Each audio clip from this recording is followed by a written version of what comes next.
Assalamualaikum warahmatullahi wabarakatuh. Selamat pagi, siang, sore, dan malam. Aku Apri dan teman aku Kisti. Di sini kami dari Departemen PSDM akan menemani kalian di podcast Telko kali ini. Halo Telkotizen, selamat datang di Telko Podcast episode 6. Kali ini kita kedatangan tamu spesial yang saat ini sedang berada di negeri Vincent untuk melanjutkan pendidikannya nih Pri. Wah, jauh juga ya, Tis, kali ini. Nah, kali ini kita akan sharing seputar budaya pendidikan yang ada di Korea bareng Kak Nadira Asisa Suwanda.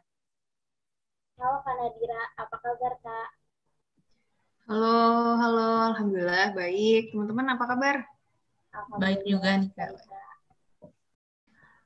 Nah, ayo Kis lanjut untuk pertanyaan selanjutnya.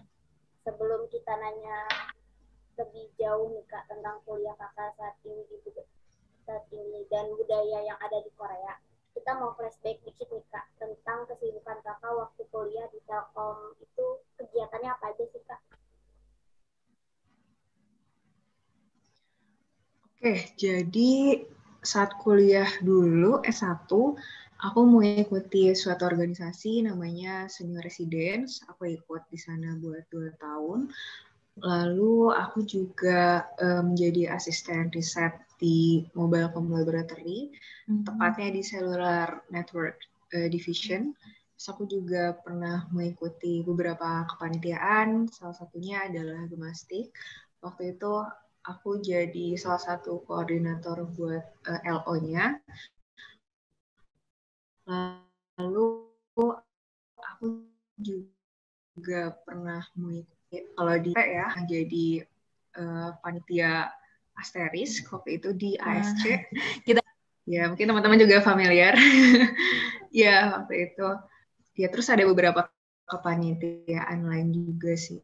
Oh iya, ada satu lagi dulu aku ikut, ada namanya Engineering Service Community, yang dari Fakultas Teknik Elektro dan bekerja sama dengan University Teknologi Petronas dari Malaysia waktu itu. Jadi kayak kita datang ke suatu desa lalu melihat apa ya kira-kira yang bisa kita bantu dari aspek engineering-nya gitu. Jadi di sana kita membuat alat yang bisa dipakai untuk membantu meringankan pekerjaan teman-teman di sana. Seperti itu sih. Ternyata Kak Nadira ini sibuk banget ya selama kuliah. Selama kuliah kan jadi SR juga. Nah, oke Kak, kita lanjut pertanyaan selanjutnya nih. Apa aja sih kesibukan Kakak selain kuliah di Korea? Oke, jadi kalau di sini selain kita kuliah S2, jadi kita juga sebagai full-time researcher, jadi ya melakukan riset, dan itu tuh dari Senin sampai Jumat, jam 10 sampai jam 7 kalau di lab aku. Jadi sebenarnya waktunya dibanding kuliah lebih banyak risetnya sih, karena bahkan di kuliah ini kita dikasih batasan bahwa maksimal matkulnya 3. Oh gitu.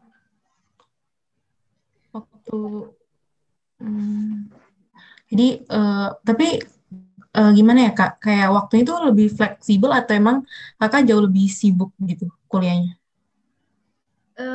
Sebenarnya lebih fleksibel sih jatuhnya ya, karena kuliahnya juga ya yang namanya 3 matkul gitu ya, kan berarti seminggu 3 kali, dan bahkan ada yang kuliahnya online juga gitu. Jadi kayak kalau untuk kuliah ya lebih fleksibel sih. Gitu. Jadi lebih banyak ke labnya ya Kak daripada. Ya betul. Oh gitu ya. Betul sekali. Lanjut ya Kak. Nah oke, Kis. Mengapa Kakak memilih Korea sebagai tempat untuk melanjutkan pendidikannya nih Kak? Terus jurusan apa sih yang Kakak pilih untuk di S2 ini?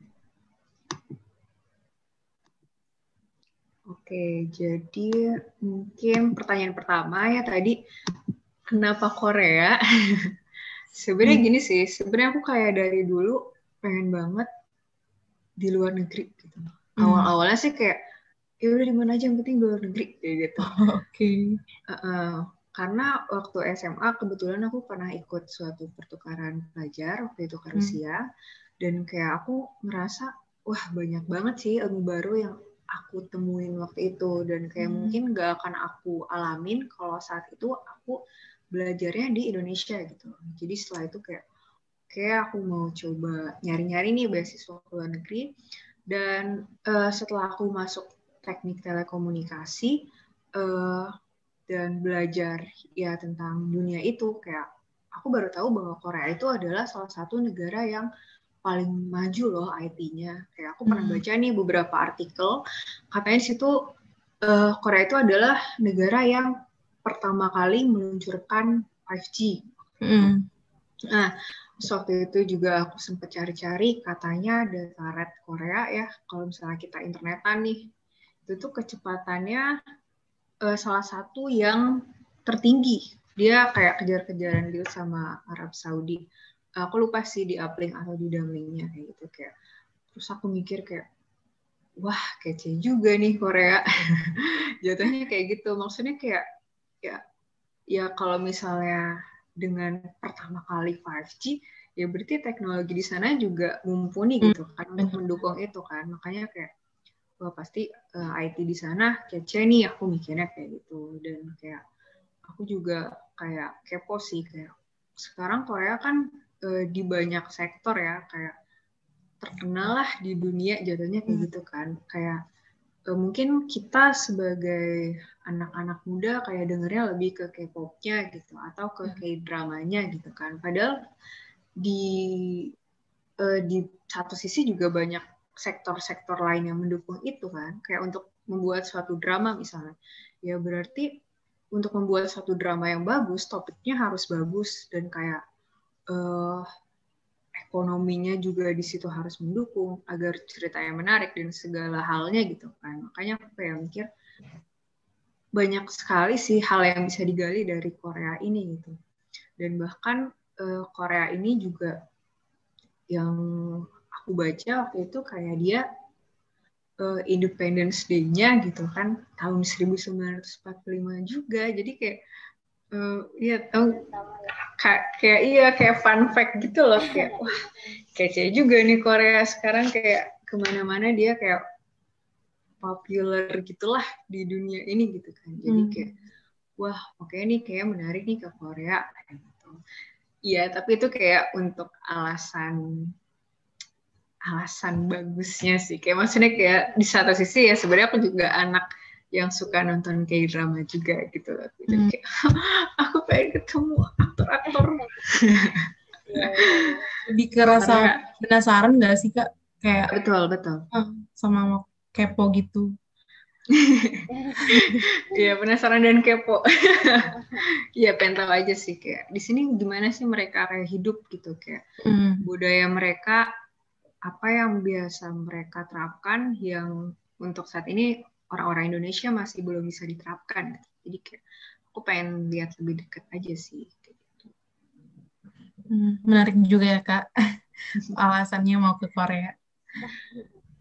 Nah, untuk pertanyaan selanjutnya, menurut artikel yang pernah aku baca nih di website dan drama yang pernah aku nonton tuh, sistem pendidikan di Korea udah bisa dikategorikan sebagai salah satu yang terbaik nggak sih Kak di dunia? Oh ya, sorry tadi satu lagi pertanyaan belum aku jawab ya. Jadi aku di sini ngambil jurusannya IT Convergence Engineering. Jadi itu adalah kayak sebenarnya kayak gabungan beberapa teknik sih kalau di Indonesia gitu. Misalnya kayak kita kan ada teknik komunikasi ya kan, ada kayak teknik elektro, informatika dan sebagainya. Kalau di sini di jurusan aku nih ini kayak gabungan, dan jadinya ya kayak untuk riset sesuatu itu kan didukung dari beberapa teknik juga kan. Jadi itu gabungannya. Sama tadi pertanyaan selanjutnya yang ini ya, salah satu pendidikan terbaik di dunia. Oke, jadi sebenarnya aku pernah ngobrol-ngobrol sih sama teman Korea aku di sini, dan ternyata yang aku tangkep kalau untuk sekolahnya SD, SMP, SMA itu kayak kurang lebih sistemnya sama sih dengan di Indonesia kayak gitu. Ya, jadi bahkan kayak sampai ke tahun-tahunnya yang kayak 6 tahun, 3 tahun itu juga sama. Tapi mungkin di sini yang aku rasa ya, emang risetnya itu lebih difokusin sih. Jadi kayak iya, jadi kayak mereka lebih ke publikasi kayak gitu dan ya berbentuk paper dan jurnal kayak gitu. Jadi kayak outputnya kerasa gitu kan. Kalau misalnya kita kan di Indonesia, ya aku kan dulu S1 dan sekarang juga sempat ngobrol-ngobrol sama teman-teman yang S2 gitu kan, lebih ke oke, kita belajar dan kita ada ujian dan dapat nilai dan GPA gitu-gitu kan kayak IPK kayak gitu-gitu. Kalau di sini kayak salah satu yang mungkin bisa dibilang terbaik itu ya mungkin kayak karena mereka menghasilkan output yang nantinya bisa dipakai bahkan banyak orang bahkan seluruh dunia gitu loh. Gitu sih. Jadi mereka lebih banyak ke lab sama papernya gitu ya, Kak? Iya, betul. Bagus juga ya. Nah, pertanyaan selanjutnya nih, Kis. Gimana? Lanjut ke saya, pertanyaan selanjutnya. Menurut Kakak, perbedaan pendidikan di Indonesia sama di Korea Selatan itu sendiri seperti apa sih, Kak? Iya sih, balik lagi ke yang tadi sih. Kayak mereka selain fokus di risetnya juga mendukung risetnya itu gitu. Kayak, gak tau sih, ini kayak aku pribadi dulu pengalaman. Tapi mungkin kayak, ya ini subjektif dan sama yang lain hal yang terjadi beda gitu. Tapi kayak yang aku rasain waktu itu kayak agak sulit gitu sih untuk meminta perizinan buat membeli alat riset. Ya Allah jadi curhat, maaf ya. Tapi ini sekali lagi ini subjektif banget sih ya, kayak gitu sih. Jadi kayak, ya mungkin kalau di Indonesia, kayak gitu sih. Kayak tadi lebih ke nilai dan kayak akhirnya untuk sesuatu hal yang mungkin akhirnya nanti bakal membuat output juga kan, padahal kayak dari riset aku waktu itu. Tapi kayak agak sulit aja. Sedangkan di sini kayak ya lebih mudah perizinannya dan kayak ya lebih cepat juga. Kayak gitu. Berarti di sana risetnya lebih mudah ya, Kak? Iya, betul. Karena emang mereka tuh lebih fokusnya ke risetnya gitu ya, Kak? Betul. Nah, pertanyaan selanjutnya nih, apakah daya saing pelajar Korea dan asing itu kelihatan gitu? Oke. Kalau yang aku lihat ya, emang orang Korea itu ya pinter-pinter sih. Dan rajin-rajin sih, iya. Kayak, misalnya aku di lab nih. Kayak aku kadang-kadang pulang malam misalnya kayak misalnya jam 12 gitu ya. Terus kayak ya kadang bahkan lebih dari itu, tapi itu kayak nggak setiap hari aku kayak gitu ya. Dan itu tuh kayak selalu ada orang-orang yang belajar di luar. Maksudnya kayak entah ya, yang aku lihat tuh kayak mereka emang serius itu aja belajar dan emang apa ya?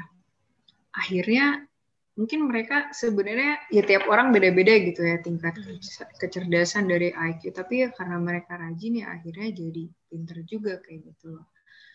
Gitu. Dan aku lihat juga kalau misalnya di lab, kan aku di lab ya sehari-hari di lab, kayak emang orang Korea itu ya rajin-rajin gitu. Ambis ya, Kak, orang Korea. Iya, ambis ya bisa dibilang begitu sih. Tapi mungkin kalau mereka itu ya agak pemalu gitu sih sebenarnya. Kayak mungkin sebenarnya pintar, tapi kayak mereka kayak aduh ngerasa kurang lancar berbahasa Inggris misalnya, terus kayak jadinya agak malu-malu, terus jadinya tidak begitu terlihat seperti orang pinter mungkin karena tapi sebenarnya dia pinter gitu karena mereka lebih ke pemalu di bahasa Inggris aja sih kalau yang aku tangkap sih seperti itu. Gitu. Mereka tuh terkendala di bahasanya aja ya Kak, tapi mereka tuh sebenarnya punya kompetensi yang bagus gitu. Sebagian besar iya, tapi kayak ya ada juga sih yang kayak emang untuk berbahasa Inggrisnya lancar kayak gitu, jadi kayak tidak ada kendala seperti itu. Tapi emang rajin-rajin sih kalau aku lihat. Nah, lanjut nih ya Kak. Oke, boleh. Karena budaya belajar orang Korea nih ya Kak, yang tadi Kakak sebutin. Apakah Kakak mengikuti budaya belajar mereka atau tetap dengan cara belajar Kakak selama di Indonesia ini? Oke, salah satu juga tambahan dari yang tadi ya, kayak budaya di sini tuh apa-apa serba cepat sih. Iya, bener kayak tiba-tiba ada apa ya informasi gitu. Wah, ternyata itu harus benar-benar langsung tek kayak gitu kan. Tapi kayak ya kalau misalnya kita pernah denger gitu ya pepatah kayak di mana bumi dipijak di situ langit dijunjung. Bener gak? Bener ya pepatahnya. Iya kayak ya gimana budayanya seperti itu ya kita harus mencoba mengikutinya kan. Jadi kayak ya di sini aku juga mencoba mencoba menyesuaikan dengan itu gitu kayak meskipun kadang sebenarnya aku kayak bukan tipe orang yang kayak belajar langsung ngerti gitu loh.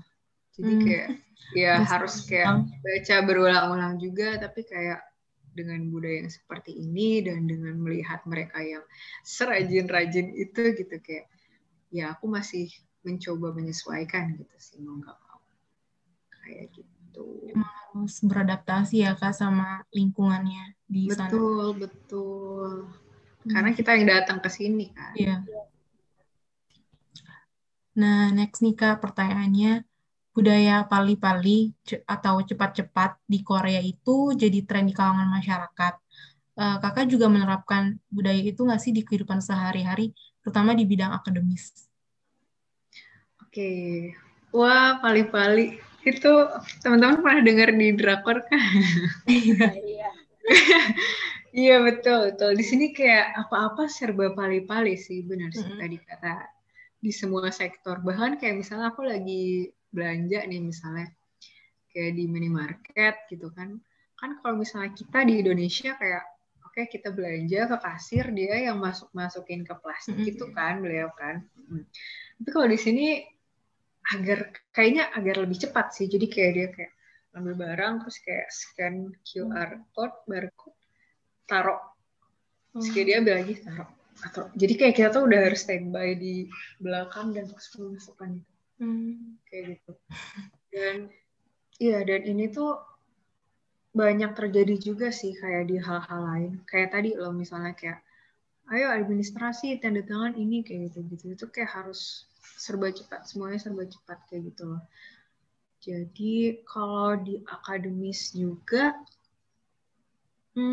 ya itu juga sih.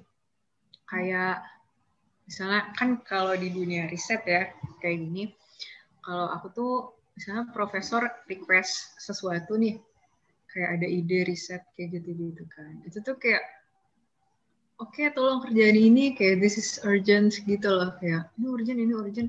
Kenapa? Karena sebenarnya si riset ini memang juga cepet-cepetan gitu loh. Jadi karena kan riset itu menemukan atau membuat sesuatu yang baru gitu kan. Dan itu kayak kompetisinya dengan seluruh dunia gitu loh, dengan negara-negara lain ya.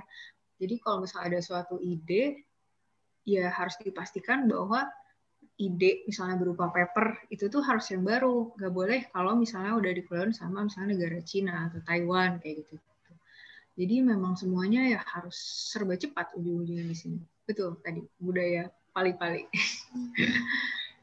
Emang jadi kakak benar-benar harus adaptasi sama lingkungan di Korea sampai akademis. Betul, oh my god. Iya sih, tapi Tapi kayak bagus sih sebenarnya, budaya bagus banget sih. Positif ya, tapi Kak? eh, positif Iya. banget ya. Positif. Tapi pernah nggak sih Kak, kesusahan sama pali-pali itu? Iya sih, awal-awal kayak kaget banget ya. Ya Allah, orang-orang kok kayak santai aja sih, santai aja kayak gitu kan. Tapi kayak ya akhirnya aku juga kayak coba ngerti sih kayak oh iya sih ya kalau bisa cepet kenapa harus lama-lama ya nggak sih, kayak kan kalau kita cepet ya akhirnya nanti bakal bisa ngerjain hal yang lain yang lebih banyak lagi gitu kan. Tapi kalau kesusahan ya bisa dibilang ya yang namanya adaptasi nggak ada yang gampang juga gitu kan, kayak kadang kayak aku juga belajar kayak kok agak susah ya maksudnya kayak gitu loh, tapi kayak harusnya aku udah bisa ya, harusnya ini kan urgent, ini kan harus cepat, tapi kok aku belum bisa kayak gitu-gitu. Sebenarnya sempat ada sih, tapi kayak ya yang tadi aku bilang sih dari awal kayak aku mencoba gitu, kayak at least aku mencoba dulu gitu kan. Ya masalah nanti aku bisa atau enggak ya at least aku udah mencoba gitu.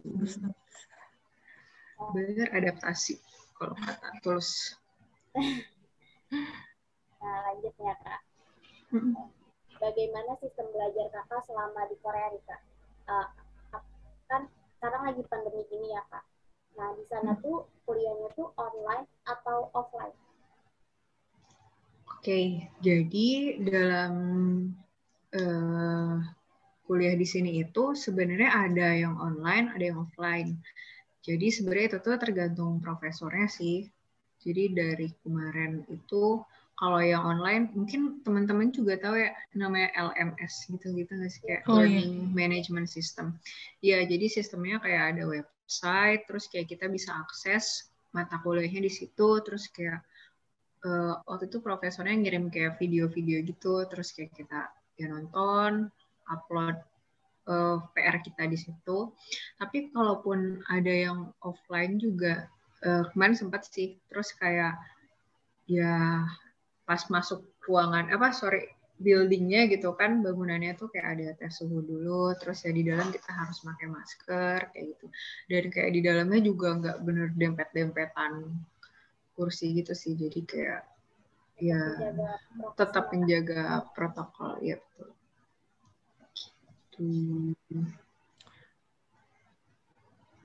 Nah, pertanyaan selanjutnya nih, sebagai seorang muslimah, kakak susah nggak sih nyari makanan di Korea yang halal gitu? Karena kan orang Korea juga pasti ada yang jualan makanan yang nggak halal. Oke. Jadi sebenarnya alhamdulillahnya sih ya di sini itu makanan halal tuh bisa kita temuin di banyak tempat sih, di mana-mana gitu. Ya meskipun nggak sebanyak di Indonesia, tapi kayak Muslim dan Muslimah di sini kan cukup banyak ya. Jadi kayak kalau misalnya kita belanja, ada di supermarket misalnya itu tuh ada kayak halal cornernya juga gitu loh. Ya nggak semua sih, nggak semua, tapi kayak ada yang seperti itu. Dan kalau misalnya kita mau beli, ada juga website khusus makanan halal. Bahkan kayak makanan Indonesia juga di sini cukup banyak juga loh. Ya, terus kayak ada namanya Asian Mart. Jadi itu kayak tempat buat kayak minimarket, ya buat belanja lah ya. Buat belanja, dan khusus itu kayak makanan-makanan dari Asia juga kayak gitu loh. Dan di sini juga banyak kayak makanan atau restoran kayak Pakistan, kayak gitu loh, restoran India. Jadi ya alhamdulillahnya sih masih bisa dapat suplai makanan halal sih. Tapi nih ya Kak, misalnya di website gitu, itu websitenya nge-scan barcode atau gimana? Atau kakak ngelis gitu, mau beli apa? Sebenarnya di websitenya sebenarnya kayak e-commerce yang lain juga sih. Jadi kayak kita bisa milih-milih terus kayak add chart gitu loh, kayak masukkan keranjang, terus kayak nanti keluar harganya berapa. Kalau misalnya ada ongkir, ya ongkirnya berapa kayak gitu. Terus kayak nanti ada petunjuk nanti transfer ke sini kayak gitu.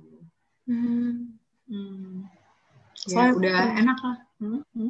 aku pernah lihat kan di Instagram tuh dia scan barcode gitu, kayak dia punya app-nya buat makanan halal gitu. Jadi tiap dia beli nge-scan barcode gitu. Oh, oke. Iya, ada juga aplikasi yang kayak gitu. Aku juga install sih di HP. Ada namanya Moveko. Jadi dia tuh kalau misalnya kita belanja kalau di kampus mah T-Mart ya, kayak minimarket di kampus tuh kayak misalnya ada scan barcode, kita ngeliat, oh ini tuh ada porknya misalnya kayak gitu. Terus di scan yang lain kayak, oh ini ada alkoholnya kayak gitu. Ya bisa sih, bisa pakai itu juga. Tapi sayangnya itu memang belum semua produk masuk ke situ juga sih. Ya, jadi kayak kalau ada juga beberapa yang kayak data belum ditemukan kayak intinya kayak gitu. Tapi jujur itu ngebantu banget sih ya aplikasi itu. Jadi itu lebih ke ingredients-nya gitu ya Kak buat ngecek. Iya, betul. Kalau di Indonesia kita kayak lihat ini bisa kayak halal gitu kan, atau kayak ada label MUI gitu kan, logo. Ya kalau di sini emang kalaupun nggak bisa nggak ada di daftar aplikasi itu, bisa juga kita kayak cek komposisinya gitu loh. Jadi kayak ada daging babi ternyata kayak gitu, kayak nggak bisa dimakan nih kayak gitu, mengandung alkohol, nggak bisa kayak. Emang harus lebih effort sih dibanding di Indonesia, tapi ya bisa kalau mau berusaha ya. Masih sorry ngelantur Oke. Gimana? Lanjut ya Kak. Oke. Kalau misalnya Kakak udah menyelesaikan pendidikan di Korea, Kakak nantinya bakal balik ke Indonesia untuk kerja di Indonesia atau melanjutkan karirnya di Korea? Oke. Sebenarnya pertanyaan ini kayak aku belum nemuin jawaban yang pasti juga sih. Karena pertama aku di sini ikutnya program integrated. Jadi kayak dari S2 langsung lanjut S3 dan totalnya paling cepet tuh 5 tahun.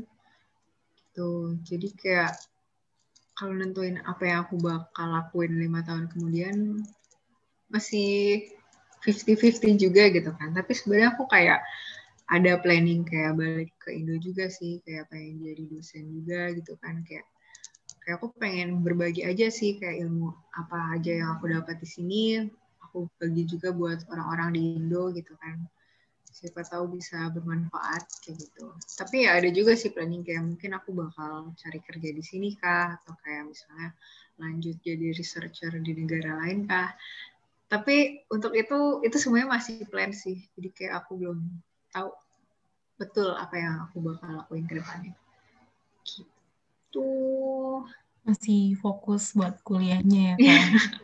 Baru semester 2 ini. Ya, oke lanjutin dulu aja deh. Tapi itu kan lanjut sampai S3 ya Kak. Berarti Kakak masih lama dong di Koreanya? Iya, insya Allah ya. Betul, masih lama. Minta doanya ya supaya lancar-lancar. Amin. Amin, teman-teman juga. Semoga lancar kuliahnya. Nah, pertanyaan terakhir nih Kak dari kita. Kalau Kakak jadi tenaga pendidik di Indonesia, sistem belajar seperti apa yang akan Kakak ubah? Oke. Jadi sebenarnya kalau di Indonesia, sebenarnya dengar aku Menteri Nadiem Makarim udah sempat mau ngubah ini nggak sih, kayak sistem ke praktek gitu loh, dan kayak kerja di lapangan gitu-gitu. Sempat dengar juga. Iya, sempat dengar juga. Iya sih, kayak aku ngerasa emang kalau ilmu yang aku dapet di bangku kuliah itu agak cepat lupanya sih. Apa aku aja ya? Aku juga nggak tahu sih. Kita juga Kak. Iya gitu sih, kayak emang kayak oke, aku belajar di kelas, dijelasin dosen gitu kan, terus kayak ada ujian, kerjain, abis itu aku lupa gitu loh. Jadi aku rasa emang yang sebaiknya ditingkatkan itu emang ya at least di praktikum gitu loh.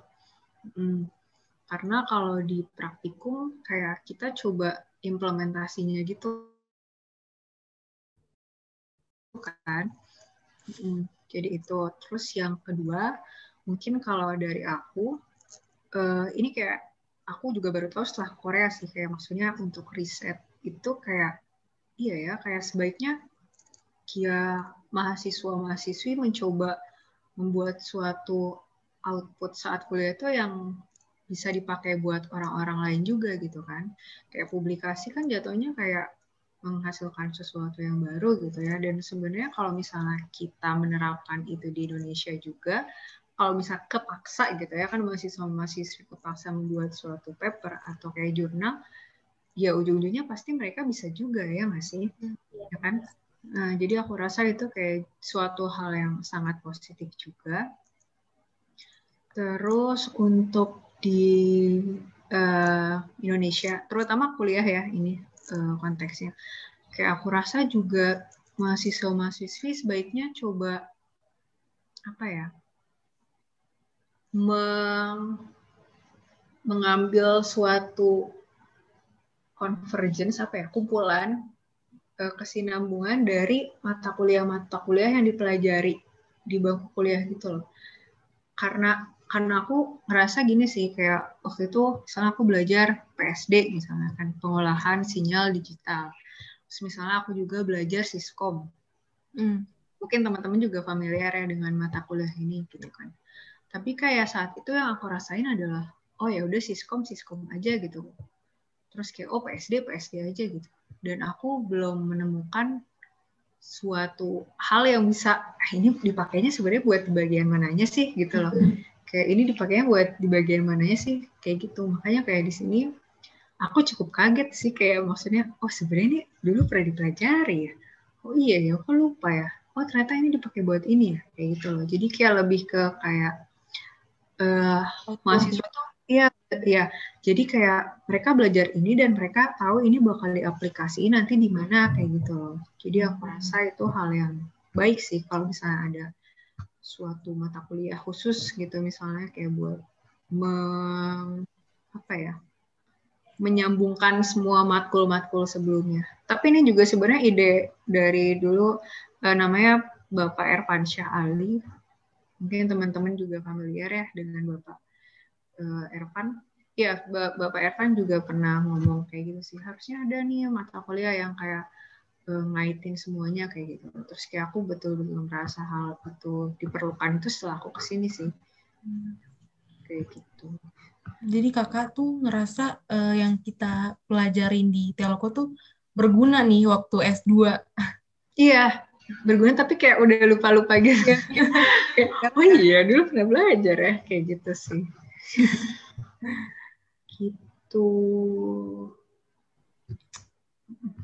Nah, Kak, sebelum kita tutup nih, Kak, kemarin itu kita udah bikin question box via story official IG @hrct_telepon. Ada banyak pertanyaan yang masuk nih, Kak, dari Telkotizen. Kita udah milih 3 pertanyaan yang bakal kita tanyakan ke Kakak dari Telkotizen. Oke Kak, untuk pertanyaan pertama dari @lunan_r. Persyaratan apa aja sih Kak yang perlu dipersiapkan untuk melanjutkan S2 ke luar negeri? Oke. Persyaratan ya. Sebenarnya kalau aku dulu yang harus berkas awal tuh ada CV, terus yang kedua ada motivation letter atau research plan, terus transkrip nilai, satu lagi apa ya? Oh, sama satu lagi yang sertifikat bahasa Inggris. Kalau dulu aku TOEIC sih, ambilnya TOEIC. Ya, gitu. Kalau untuk berkas itu, tapi kayak untuk membuat sebuah CV yang bagus atau kayak misalnya yang kira-kira dilirik atau research plan ya itu emang harus banyak ini sih, effort sih. Effortnya harus besar ya karena luar negeri nih. Ya, terutama bahasa Inggris juga sih, ya itu harus Harus dipersiapkan. dikuasain. Semangat. Siapa tadi namanya? Lutfan _R. Lunan. Lunan. Oke, semangat Lunan mempersiapkannya. Pertanyaan berikutnya ini Kak, dari RRC Fauzan. Gimana sih Kak tahap untuk penyesuaian belajar mata kuliah yang menggunakan bahasa asing? Mungkin bahasa Korea ya Kak?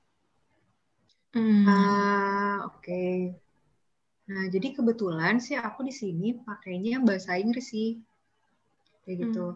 Tapi sebenarnya karena aku programnya emang yang gini gitu, beasiswa profesor. Tapi sebenarnya ada satu program lagi, ini kayak beasiswa dari pemerintah Koreanya, itu emang sistemnya kayak 1 tahun dulu belajar bahasa Koreanya gitu. Jadi setelah itu baru belajar pakai bahasa Korea, jadi kuliah pakai bahasa Korea. Jadi kalau untuk pertanyaan tadi, aku pribadi sih masih bisa ngikutin gitu, karena untuk bahasanya ya bahasa Inggris. Masih mudah ya Kak ya? Buat dipelajari. Ya, masih bisa diperjuangkan. Tapi kakak ada nggak sih kayak tahu-tahu lah gitu bahasa Korea gitu buat bercakap-cakap mungkin sama orang Koreanya atau enggak ke supermarket gitu misalnya. Jadi kalau misalnya untuk kuliah kan emang pakai bahasa Inggris ya. Tapi kalau untuk di luar itu ya mau nggak mau emang harus bisa bahasa Korea, at least dikit-dikit gitu sih. Karena emang ya nggak semua orang bisa bahasa Inggris juga gitu kan. Dan aku sebenarnya dari 1 bulan sebelum aku berangkat itu aku kayak les bahasa Korea online gitu sih. Jadi kayak itu ngebantu sih kalau buat aku. Maksudnya kayak at least tahu kosakata dasarnya gitu kan. Jadi kayak kalau misalnya ada orang yang ngobrol, aku kayak oh kata ini tahu deh, kata ini tahu. Jadi kayak bisa menerka-nerka gitu. Karena emang kalau misalnya kita mau naik taksi gitu misalnya kayak atau beli sesuatu belanja gitu kan, ya emang tetap diperluin sih. Setidaknya ada gitu ya paham gitu, setidaknya dikit. Iya, setidaknya kamsahamnida deh. Terima kasih. Annyeonghaseyo. Terus kayak misalnya ini berapa ya harganya, kayak gitu-gitu sih. Oke, Kak. Pertanyaan terakhir nih. Dari Amanda Hasya _. Perbedaan apa yang paling terasa antara pendidikan Indonesia dengan pendidikan di Korea, Kak?